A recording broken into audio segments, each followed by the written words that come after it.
King's Cross, and right next door, St Pancras International, two of the most magnificent station buildings in London, and the beginning of a real adventure.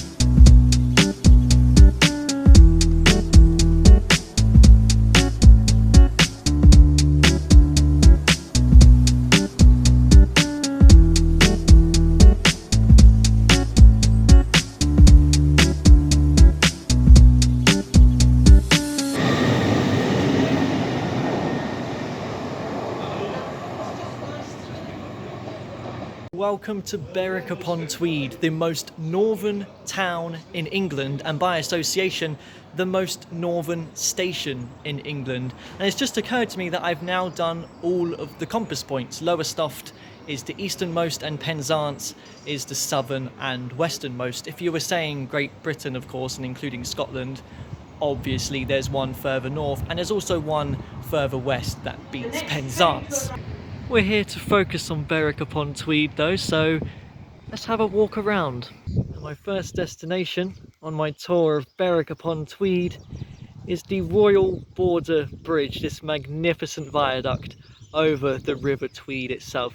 Just came over that on the train, and it's right next to some of the ruins of Berwick Castle. Despite its name, it isn't actually the border between England and Scotland. But during its lifetime, Berwick-upon-Tweed has changed hands between English and Scottish rule, especially considering that there used to be a castle here. It's quite odd, especially considering that for a lot of the River Tweed's route, it is actually the border between England and Scotland, but not here once it gets to the end of its course at Berwick.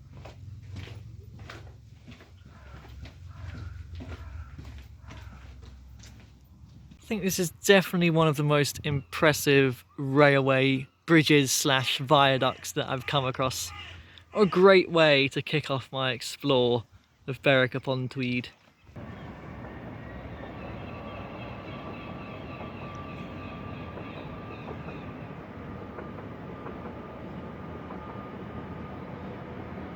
Not only does Berwick-upon-Tweed have the railway bridge, but it has two road bridges as well. I think we can work out which of the two is the older one.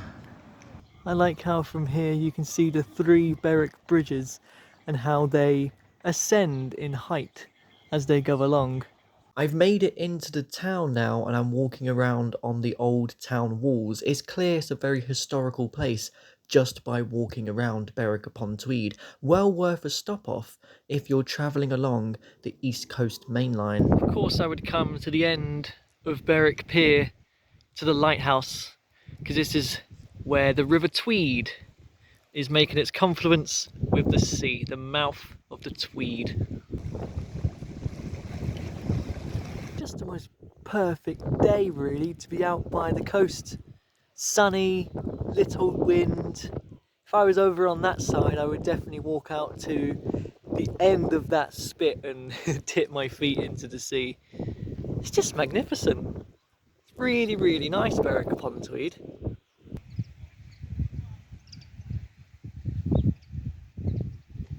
Oh, it's cold. It's cold.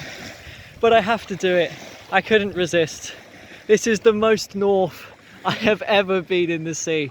It's beautifully clear actually. Actually, you know what, it's actually not that bad. I've already gotten used to it.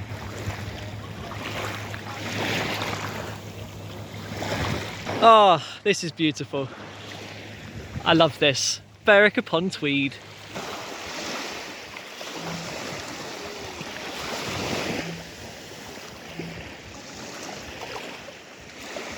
I can see the lighthouse far off in the distance down there, and to me it looks like this is actually an old moat, potentially, for the castle. As you walk around the city walls of Berwick, you do come across some old remnants of either like defence structures or guard posts. This is Henry VIII's gun tower here. It's very cool that the remains of this still exist after all this time, and you get to wander around and explore it. This to me definitely feels like one of the best preserved parts of the old town walls. I haven't seen all of it because I've gone further to have a look at the coast instead, but yeah, this is amazing. And this is an old bell tower here. It's a shame to be saying goodbye to the coast, but there's more of the adventure to come yet. Right, back at the station. It's time to get the train and head into Scotland. The interesting fact about the station is that it's built on the site of the Great Hall of the old Berwick Castle, kind of like how Northampton Station is built on the site of an old castle too. I'm waiting for the Highland Chieftains service, which is one of the most epic train rides you could make in the country. 8 hours from London all the way to Inverness.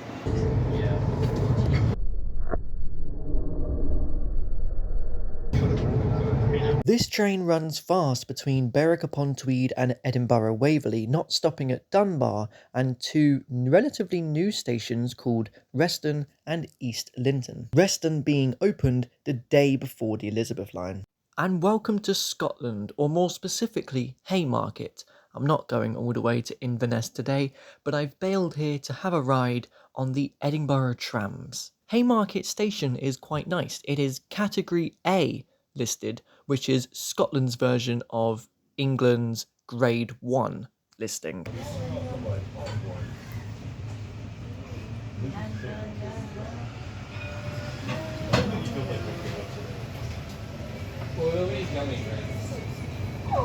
Next stop, Princess Street.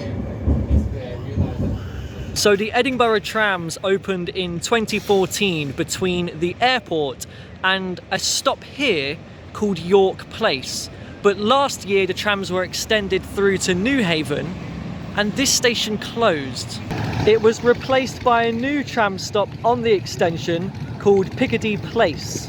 Google Maps actually show both the old and new tram stop still, which makes it seem like there's 2 in very close proximity to each other. I'm going to go for a ride on the tram now on the new extension to the end of the line at Newhaven. Newhaven, the new end of the line for the Edinburgh Trams. I have to say that these trams in particular I find to be quite bland. They're just quite boring looking. There's not a whole lot of colour to the exterior or the interior. They're just not as distinct as, say, the Croydon Trams with its green or the Metrolink with its yellow.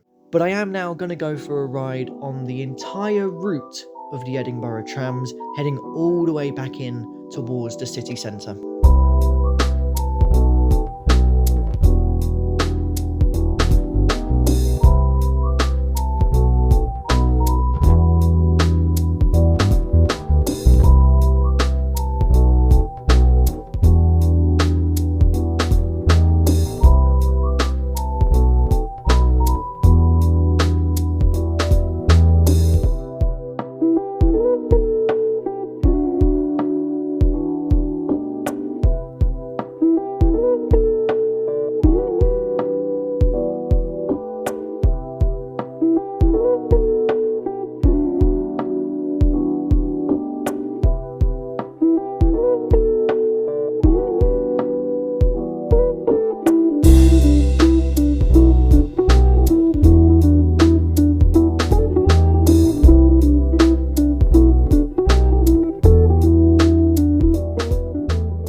Okay, so I lied. I didn't ride the whole route. I bailed at the penultimate stop, Ingliston Park and Ride, because the actual last stop of Edinburgh Airport is in its own fare zone, and I felt the pricing to it was a bit extortionate. It's a £7.50 single or a £9.50 return from any of the tram stops, including Ingliston Park and Ride, which just doesn't seem worth it, especially as I can see the airport from this stop. So yeah, so I just kind of refused to go to the airport stop. Ingliston Park and Ride itself kind of feels like it's in the middle of nowhere, so I jumped back on a tram and headed back along the route yet again.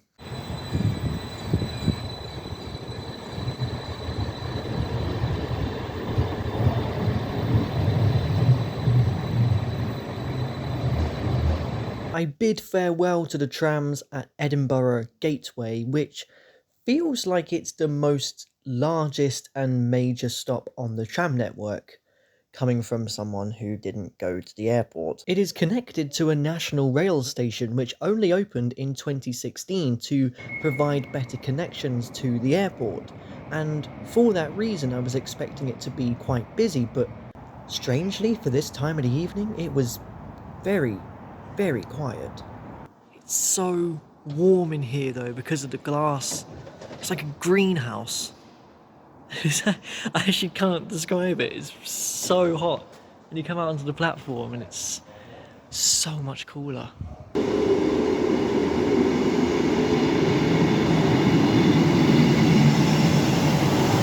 Well, it's time for me to make my second ever ScotRail journey. The first being almost 6 years ago to Carawa, way up into the Highlands, actually the highest station in the country. This journey, however, I was only on the train for one stop, to Dalmeny, for a very special reason which can be seen in the background.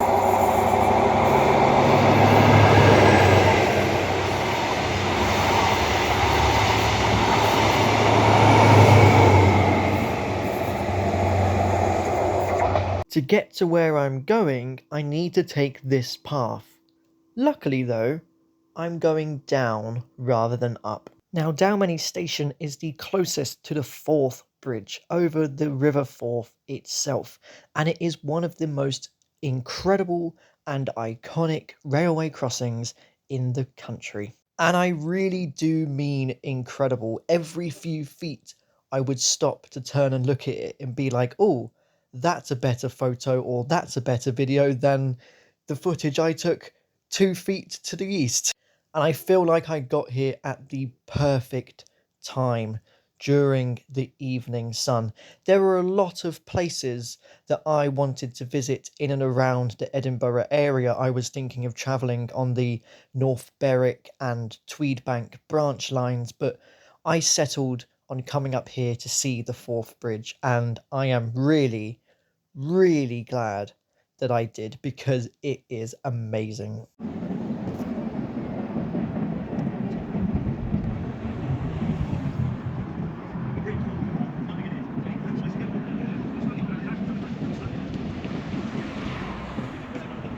And what better place to sit and have some sausage and chips. Even the village of South Queensferry was very nice to walk through in the evening. It's a very quaint place. And from one incredible railway bridge in Berwick-upon-Tweed to another here in South Queensferry, this place also had 2 road bridges as well. You have a bridge for the M90 and a bridge for the A9000. The latter of which was really eerie to be alongside because only select vehicles can use it, like buses and taxis, so it was just empty, which for such a huge bridge was a very weird experience. Well, that brings to an end part 1 of my Scottish adventure. I am staying here for the night. I'm already in my hotel room in Dalmeny/South Queensferry. And what an amazing adventure it has been, split into 3 parts, starting with Berwick-upon-Tweed, then the Edinburgh Trams, and finishing off with the magnificent Forth Bridge. I'm surprised because, I don't ever come up north really, just how light it is staying so close to midnight. It's genuinely shocking me, to be honest.